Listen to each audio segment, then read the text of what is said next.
ইদানিং আমার খুব এই ট্রেনের রাস্তায় আসা হয়। আর সেটা কী কারণে, আসলে কারণটা আমরা মিরপুর থেকে বারিধারা আসি। আর এই বারিধারা আমাদের একটা কাজ থাকে, যাই হোক কাজটা একবারে যখন যেদিন শেষ হবে তো সেদিন বলবো। আমাদের মাঝে মাঝে কাজ থাকে, তো সামনে কিন্তু গাড়ি ক্রসিং, আর আমি আছি একবারে মাঝ বরাবর। আর এই কিছুক্ষণ আগে একটা ট্রেন গেল, আমি মাঝ বরাবর দাঁড়িয়ে আছি, ওইখানে কিন্তু ক্রসিং রাস্তা আর কি। এই যে এখান থেকে দেখা যায়, আমি একটু জুম করি, আমি একবার মাঝ বরাবর আছি দুইটা লাইনের। এখানে কিন্তু লাইন সামনের পিছনের দিকে অনেকগুলো লাইন আছে, আমার অনেকগুলো ভিডিও আছে যে লাইনের। এখান থেকে দেখা যায়, যদি একটু জুম করি, এই যে দেখা যায় এখান থেকে। আর পিছন থেকে যদি দেখা যায়, আর এখানে কিন্তু সব তেলের ট্যাঙ্কার, এই যে এগুলো কিন্তু ট্রেন তেলের ট্যাঙ্কার সব।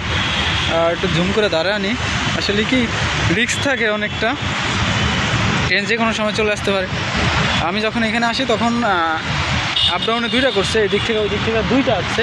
তো আবার মাত্র লাঞ্চের সময় আসলাম, তখন আবার দেখি দুইটা। তো এখানে কিন্তু সব তেলের ট্যাঙ্কার রাখা, এগুলো ছিল আগে আরও সামনের দিকে, এখন কিন্তু সব এই জায়গায়, এখানে অভাব নেই।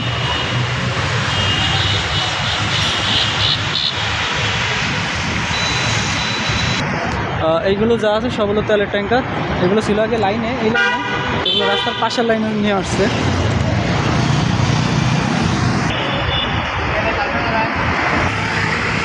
আর এখানে সব তেলের ট্যাঙ্কার, এই মাথা থেকে ওই মাথা পর্যন্ত।